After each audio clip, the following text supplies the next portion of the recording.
Turma, pecado, pecar.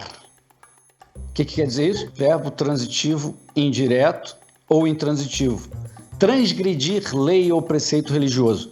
Esse governo com essa PEC aí nem começou e já está pecando. Diz aí, Luan. É isso mesmo, Hélio. A chamada PEC da transição abre espaço no orçamento para o cumprimento de promessas eleitorais feitas por Lula, como a manutenção no pagamento do Bolsa Família em R$600. O novo governo quer tirar o programa social do teto de gastos e tem um custo avaliado em 175 bilhões de reais por ano. Em reunião com Lula, o presidente do Senado, Rodrigo Pacheco, até acredita que é possível abrir uma exceção para os 4 anos de mandato de Lula, para evitar a necessidade de uma PEC todos os anos. No entanto, a proposta repercutiu negativamente no mercado, com receio de que a proposta leve o país para o caminho da irresponsabilidade fiscal. Especialistas críticos à proposta já apelidaram de PEC Argentina, em referência aos erros econômicos e sociais adotados historicamente pelo país vizinho. Para conversar sobre o assunto, Linha de Fogo dessa semana recebe Aode Cunha. Ele é doutor em economia, ex-secretário da Fazenda do Rio Grande do Sul, ex-diretor do JP Morgan e colunista da Infomoney. Aode, obrigado por sua presença aqui no Linha de Fogo. Obrigado, um prazer estar com vocês aqui. Aode, a PEC da transição é boa para o Brasil? Não, eu acho que no formato como nós estamos vendo nesse momento, né, se for realmente esse, que é fazer uma exclusão permanente, ou mesmo que seja pelos 4 anos, de um volume muito grande, né? A gente está falando num total aí de uma liberdade, por assim dizer, fiscal de 175 bilhões, incluindo o que é de Bolsa Família, que ficaria fora, né, do anterior teto de gastos, mas a folga fiscal que se abre dentro do teto de gastos é muita coisa, né? Num cenário onde a gente vem de déficit primário no Brasil desde 2012. A gente precisa lembrar disso. Nós vamos terminar esse ano com algum resultado de superávit primário, mas com várias circunstâncias, né? Inflação muito alta, que fez com que subisse muito as receitas de União, estados. Então, nós temos uma situação fiscal que exige muita atenção. Então, neste modelo como está, eu acho que é um modelo, ruim, né? Um modelo ruim. A gente precisa de uma regra mais clara, a gente precisa saber como é que vai ficar, qual vai ser a regra fiscal. Isso não é uma regra fiscal, isso é uma licença para se gastar mais. Mas quais vão ser os limites disso? Nós vamos ter um modelo de controle de limites da dívida, como é o que a equipe aí do Tesouro Nacional recentemente propôs. Nós vamos ter uma combinação de limite de dívida com superávit primário. Eu acho que tudo isso é importante, porque vale lembrar que o Brasil vem há muito tempo descumprindo regras, né? A gente já teve lei de responsabilidade fiscal, depois nós tivemos regra de ouro, teto de gastos, e passa o tempo, a despesa vai subindo e essas regras são mudadas. E aí, então, eu tenho insistido muito num ponto que é o seguinte: além do tema do qual vai ser o tamanho da PEC e qual vai ser a regra, nós precisamos começar a discutir o tema de análise de gestão da despesa pública, de avaliação de eficiência da despesa pública.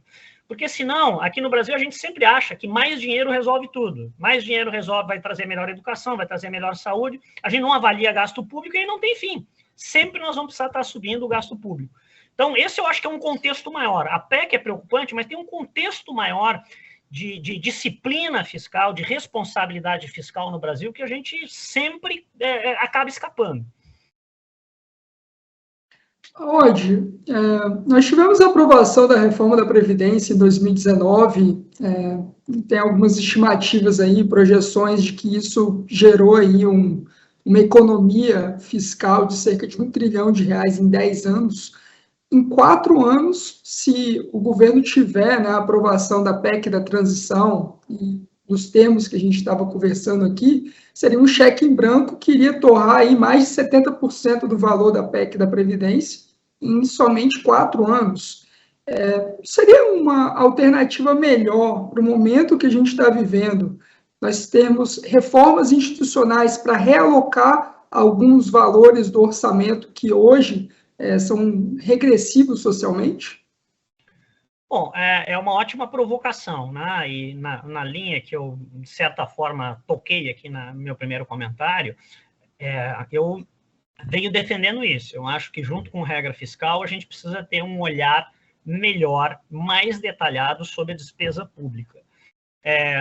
Por exemplo, programas como existem de spending reviews, né, de controle de gasto em alguns países da OCDE, o mesmo programa que o Chile lá atrás fez junto com o Banco Mundial de avaliação constante da despesa pública. Você cria um programa social, seja que área for, você define qual é o recurso, qual é a meta, quantas pessoas vão ser atingidas, quais são os indicadores, e a cada 3, 6 meses você reavalia e vê qual é a eficiência. A gente tem uma dificuldade de fazer isso aqui no Brasil. A gente acha que você colocando mais dinheiro, as pessoas vão ser melhores atendidas.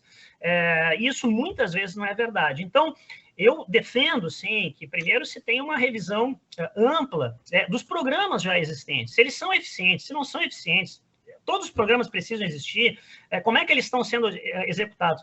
O próprio Cadastro Único, por exemplo, que é a base do Bolsa Família e da distribuição do Auxílio Brasil, é uma série de discussões que são feitas se ele não precisa ser atualizado, se ele está sendo utilizado de maneira eficiente, se está chegando nas pessoas que realmente precisam, tem pessoas que não chegam a estar no Cadastro Único. Então, eu acho que sim, é muito importante fazer uma revisão de todos esses programas e, junto com isso, claro, eu acho que há discussões como reforma administrativa, reforma tributária, que precisam avançar. Só ter uma licença para gastar mais, ainda que eu não seja contra, o governo foi eleito democraticamente e prometeu gastar mais com programas sociais. O próprio atual presidente Bolsonaro também prometeu que ia ter um Auxílio Brasil maior. Os dois iam ter que achar uma solução. A população votou, só que isso precisa ser feito de uma maneira consistente. A gente tem que mostrar de onde é que vai sair esse dinheiro. E essa é a maior preocupação. Fazer uma PEC sem mostrar isso, as consequências, ao final, do ponto de vista macroeconômico, vão ser muito ruins, principalmente para os mais pobres, justamente aqueles que precisam mais. Odi, deixa eu voltar um segundo nessa comentário sobre a eficiência do gasto público, de olhar se realmente esse gasto público está dando retorno, etc. Eu gostei desse comentário porque então você entra no time quixotesco, que nem eu, que fica lutando com coisas que parecem impossíveis para o Brasil, né? Isso que eu ia te perguntar, porque qual o interesse de gente do governo fazer esse tipo de coisa? Eles querem mais dinheiro para o governo. E tem também essa cultura de achar, como você está dizendo, que quanto mais dinheiro você joga em cima de alguma coisa, mais resultado vai dar, independente do incentivo, né, do sujeito lá. Eu penso logo na educação e saúde. O governo acha que tem que ter prédio, tem que fazer a gestão da merenda, a administração predial das escolas ou dos hospitais, quando, na verdade, o que ele precisa é prestar atendimento a quem não tem condição de ter o atendimento de saúde. Isso pode ser feito pelo privado, né? E o governo só dá o financiamento. Seria, sem dúvida, uma mudança de incentivos da gestão que, como a gente sabe, deve trazer muito mais eficiência a isso. Ou seja, minha pergunta, para dizer tudo isso, é como que nós que vivemos no mundo de Dom Quixote vamos conseguir mostrar para as pessoas que isso é fundamental para a gente ter um Brasil melhor? Eu acho que é um trabalho de todos, é um trabalho, né, dos economistas, formadores de opinião, da classe política, daqueles que né, se convencem disso, das equipes de governo, de uma boa equipe econômica. Cada vez eu me convenço mais que esta comunicação com a sociedade sobre o que é o orçamento público, claro que vem aqui, né, de uma convicção minha de que o Estado brasileiro cada vez mais tem que se focar nesses temas de oferecer boa educação, boa saúde, boa segurança, deixar o setor privado com os incentivos adequados, com boa regulação, fazer o investimento privado. Então, assim, focar nisso. Mas esse tema de avaliação acho que é muito importante de políticas públicas, né?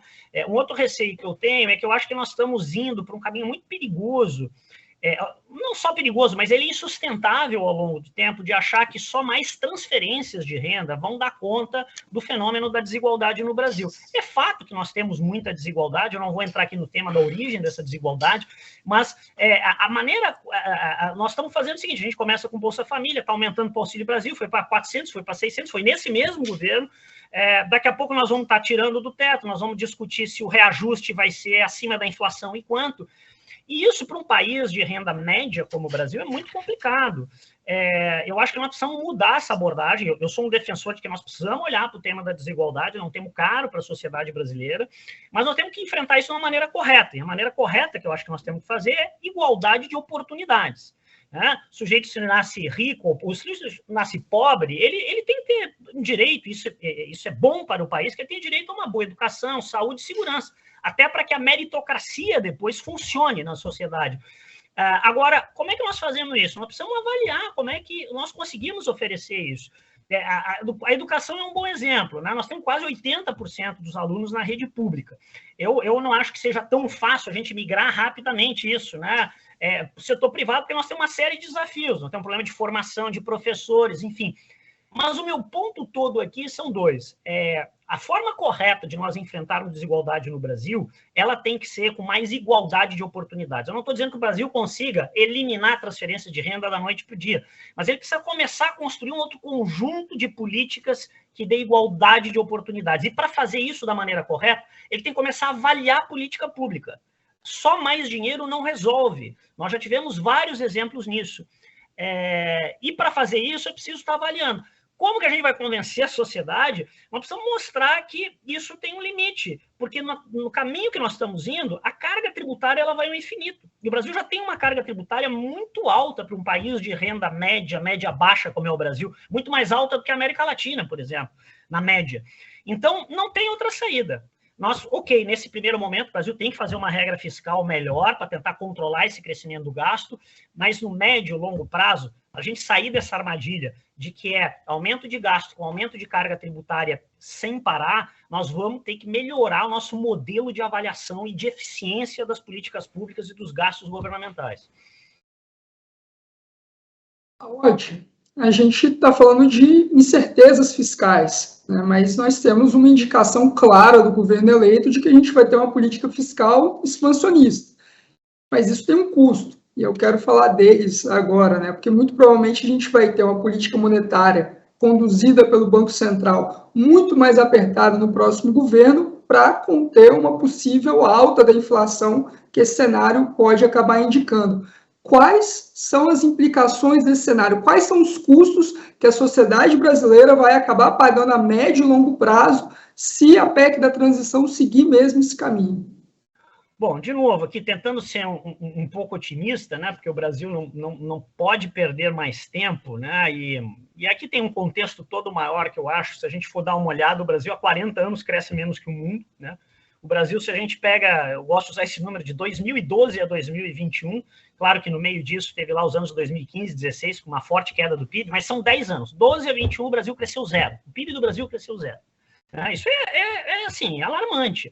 E ele cresce cada vez menos porque nós estamos terminando o bônus demográfico, o Brasil tem uma transição demográfica rápida e a produtividade não cresce.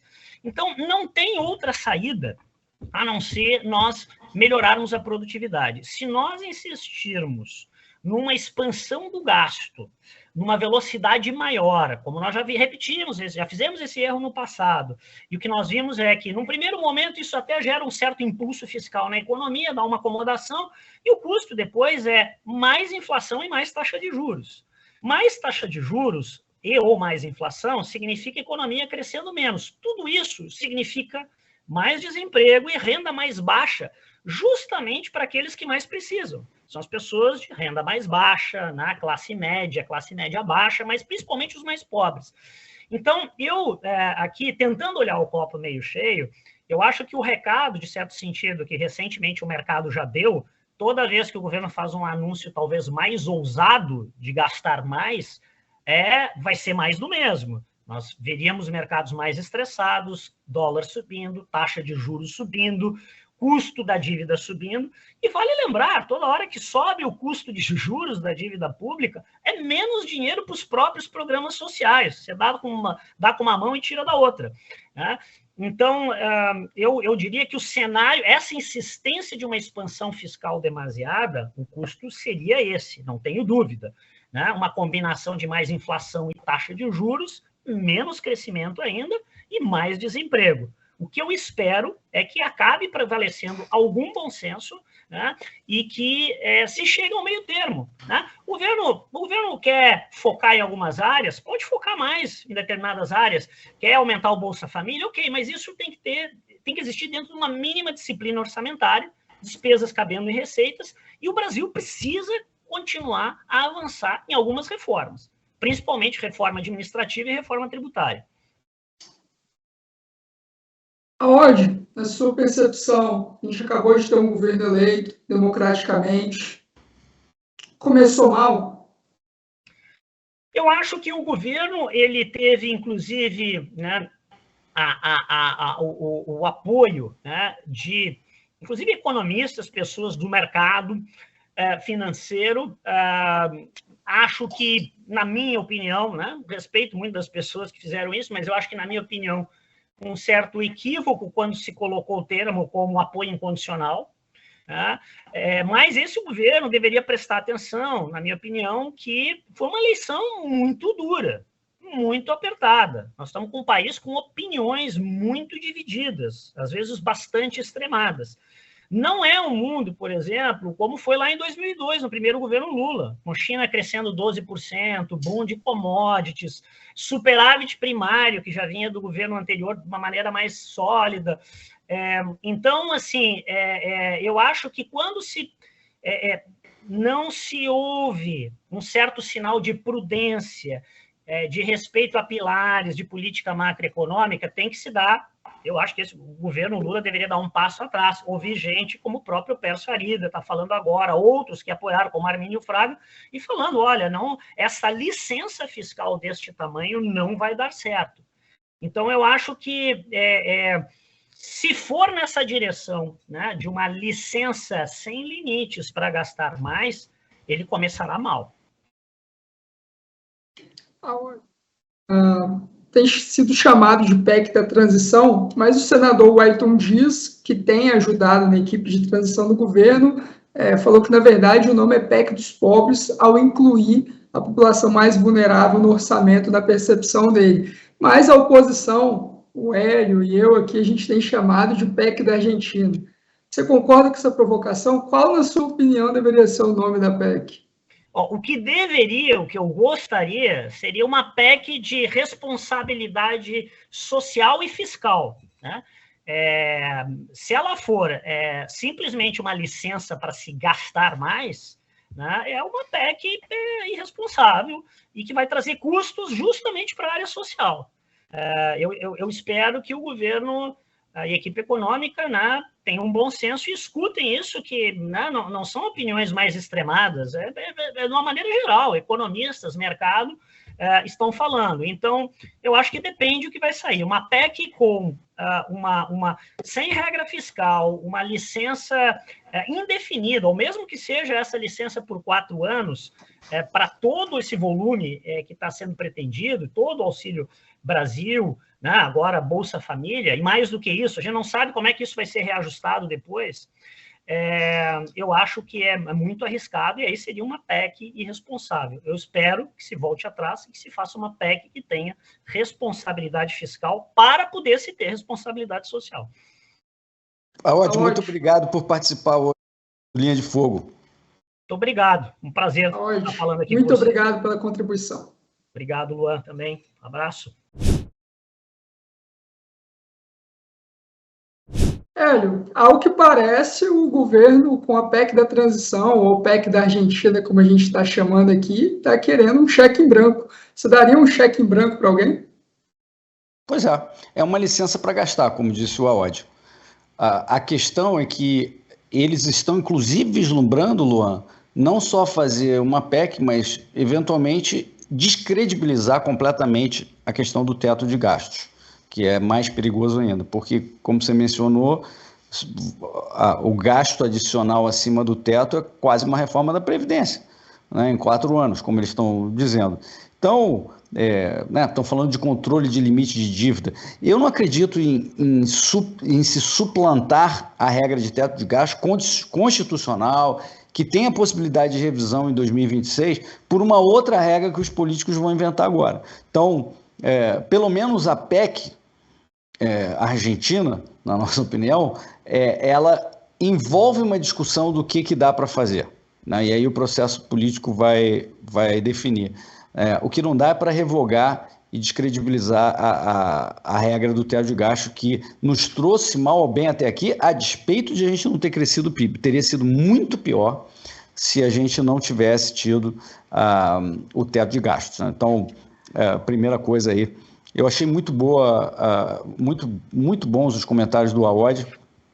Essa questão de revisitar a questão de despesa eu acho fundamental para o Brasil, mas ninguém quer fazer isso. Existe dinheiro carimbado do orçamento que tem que ir para a educação e para a saúde. Todo mundo acredita que jogando dinheiro em algo que tem incentivos errados que vai melhorar, e nunca melhora, e eles adoram isso.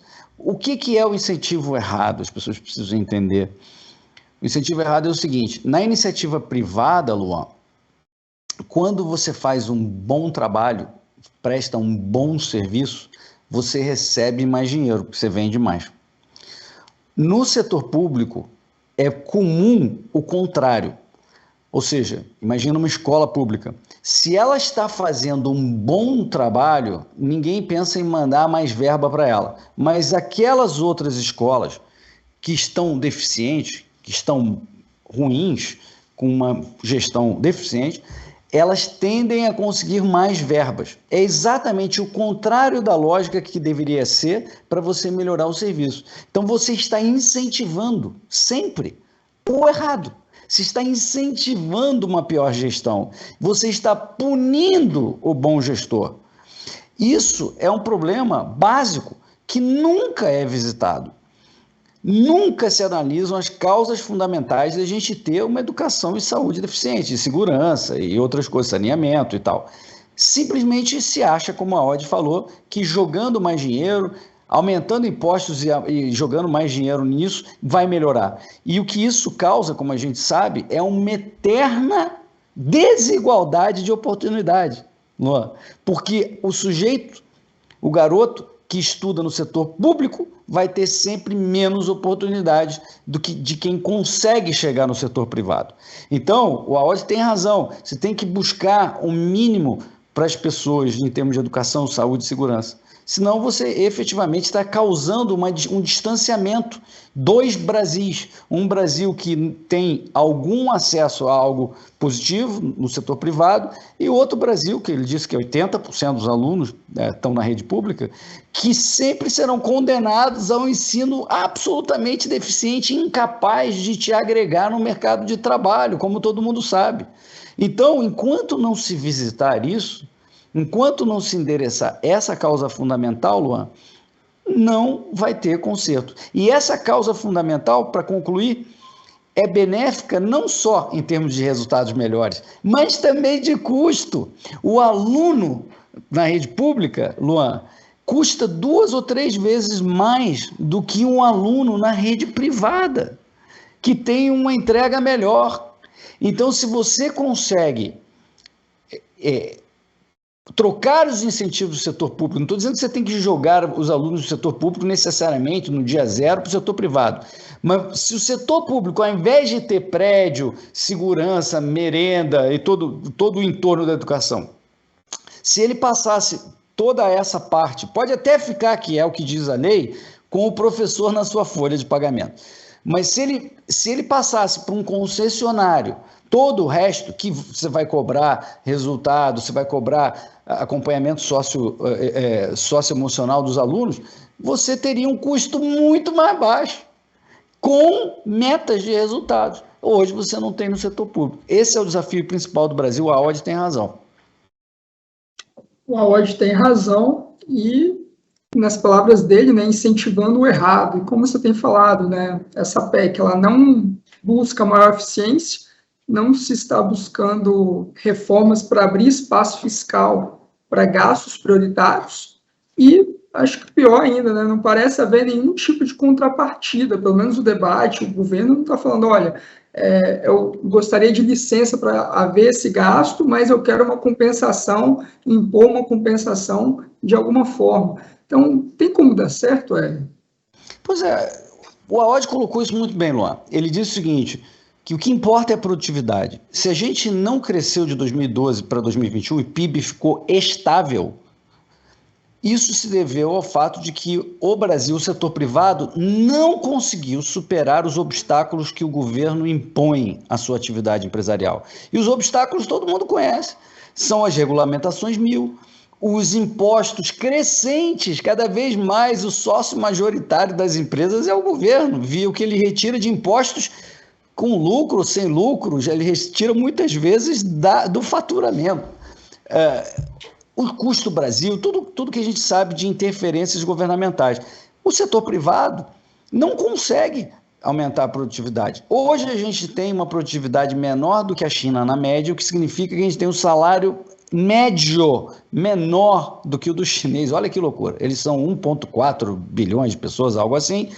E mesmo assim o brasileiro, na média, tem um salário menor do que o chinês. Porque eles conseguiram aumentar a produtividade e a gente agora é mão de obra barata para o chinês, Luan.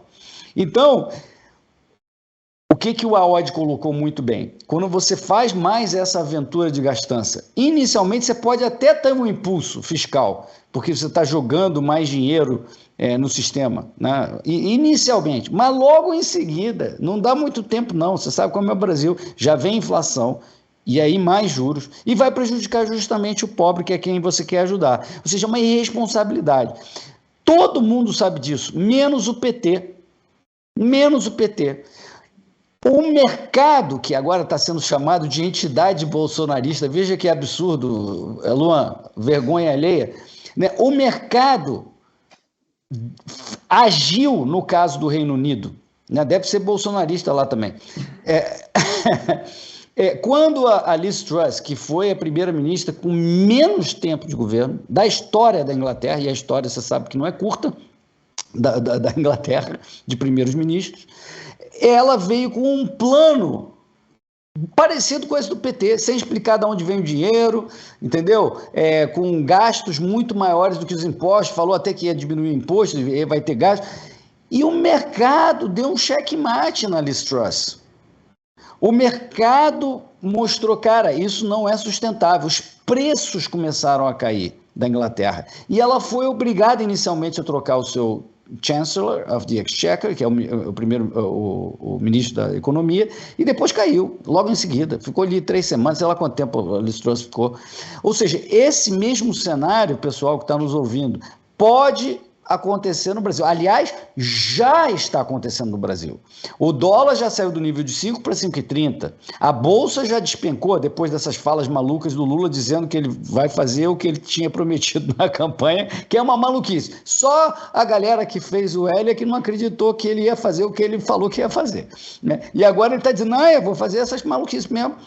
E aí o mercado já começou a dar o checkmate. Políticos costumam ser hábeis, né? A Liz Truss não foi. Eu acho que o Lula tem chance de ser mais hábil. Mas ser mais hábil significa que ele vai ter que corrigir essa rota. Esse negócio de dizer que vai estourar em 175 bi, né, quando, na verdade, para manter o auxílio, ele só precisaria estourar em mais 60, 70 bi, 52 bi, a conta que eu vi. De 52 para 70 dá um adicional para filhos, tá? Então, ele precisaria, para manter o auxílio, que seria algo, pelo menos, no primeiro ano, veja bem, prometemos na campanha, precisaria de 52. Ele está pedindo 175 por ano, Luan. Ele está, falando em inglês, pulling a Liz Truss. Ele está imitando a maluquice da Liz Truss, e até pior. Então, ele vai ser confrontado por esse mercado, chame do que você quiser, de entidade bolsonarista ou gente buscando o seu próprio interesse, e isso pode ser muito complicado, até mesmo antes dele assumir. Hélio, na sua resposta você falou de China, falou de Inglaterra, o Aod estava falando sobre um cenário externo muito mais difícil, a gente tem juros mais altos, inclusive já tivemos programas do Linha de Fogo falando sobre essa dificuldade. Em suma, né, a gente tem um cenário muito mais complicado do que quando o Lula foi presidente no início do século. Como é que faz para ajustar a rota? Pois é, não tem a molezinha do ciclo de commodities que teve no início dos anos 2000 e que, portanto, naquela época, fez o Brasil exportar cada vez mais, né, fazer a China, que estava entrando no mercado realmente milhões, dezenas, centenas de milhões de chineses entrando no mercado consumidor e consumindo mais minérios de ferro, né, soja e todos os produtos primários que usualmente o Brasil se dá muito bem e exporta. Teve uma onda favorável, maravilhosa para o Brasil naquela época. Como você está dizendo, Luan, essa onda não existe hoje. A gente tem um cenário externo extremamente preocupante, de alta de juros no mundo inteiro para combater uma inflação criada durante a pandemia pelos seus bancos centrais e pelos seus pacotes de auxílio dos tesouros nacionais dos países, e isso vai ser um arrefecedor da economia, vai conter a economia e muito provavelmente vai levar para a recessão vários países desenvolvidos e possivelmente até a China, que não para de crescer há muito tempo. Então, Luan, nesse cenário ao revés, com o Lula achando que o mundo é como se fosse o início do ano 2000, quando ele assumiu o poder, vai dar problema, mais rápido. Então, você tem razão. Um outro ponto que foi muito explorado no debate público é que o mercado não está nem aí para a responsabilidade social, né? E que a responsabilidade fiscal é contra os pobres. Pode pegou e discorda dessa opinião. Você também concorda com ele, né? Olha, o mercado não concorda nem discorda em nada. O mercado é gente, indivíduos como nós, com poupança, tentando alocar e defender a sua poupança e, quem sabe, crescer um pouco essa poupança num cenário de tiroteio por todos os lados, que o externo e interno, de gente tentando confiscar essa poupança dele de formas indiretas. O que eu quero dizer confiscar em formas indiretas? Só essa inflação que você teve aí, Luan, quem que conseguiu ganhar qualquer coisa próximo da inflação aí de 18% de GPM, 30% de GPM em determinados momentos? Quem conseguiu? Quase ninguém. As poupanças estão sendo devastadas. E o poupador, que é o mercado, né? O mercado é feito de pessoas que têm uma poupança e que negociam essa poupança. Você pode botar essa poupança no mercado de ações, você pode botar essa poupança emprestando para o governo no Tesouro Direto, você pode emprestar para uma empresa privada no mercado de renda fixa, né? Você pode botar na cadeira de poupança. O mercado somos nós, porque maiores e menores estão tentando proteger a nossa poupança, né? E quando um governo ameaça fazer o que o Lula está dizendo e o PT está dizendo, que é um cenário, como disse o Aod, de mais inflação, mais juros, mais gasto público, mais irresponsabilidade fiscal, você vai prejudicar o social. Quem perde é o mais pobre, Luan.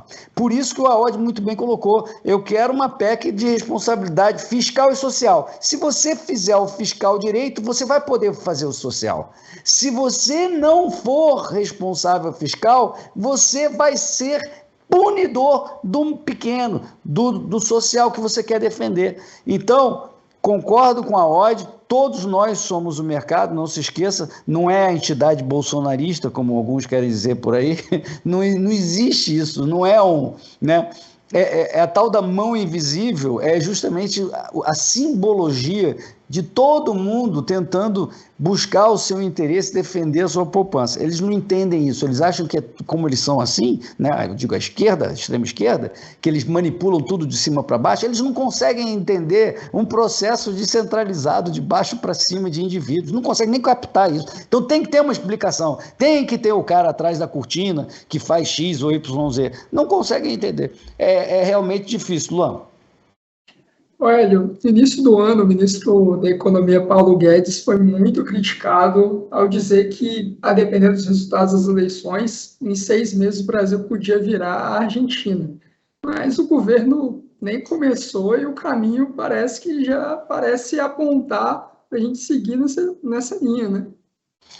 Pois é, existe uma diferença entre o que o PT e o Lula querem fazer e o que efetivamente vai acontecer.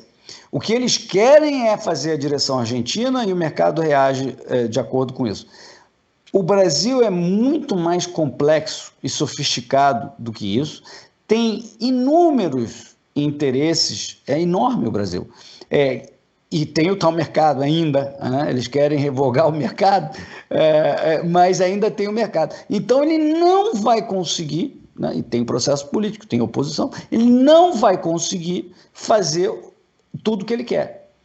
E se a reação for forte o suficiente, ele vai ser obrigado a fazer o certo. Dou um exemplo para você. Fernando Henrique sempre se opôs a privatizações, desde a origem. Assumiu o poder, não tinha dinheiro, Luan. Ele foi obrigado a fazer a privatização.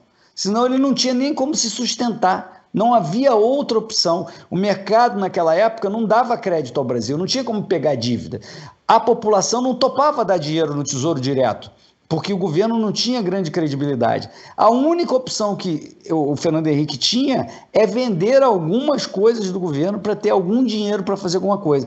Não que ele acreditasse nisso. Então ele acabou fazendo certo a despeito do que ele acredita. É possível que, em muitos casos, o Lula acabe fazendo certo a despeito de não querer fazer nada disso. Porque não é só ele que governa. Porque temos Congresso, temos oposição. Porque temos governadores que têm outras ideias e outros interesses. Porque temos um povo cada vez mais instruído politicamente, que entende que não há mágica com dinheiro público. Porque temos os liberais, que leem o Instituto Mises Brasil e a Gazeta do Povo. PEC Argentina, salve-se quem puder.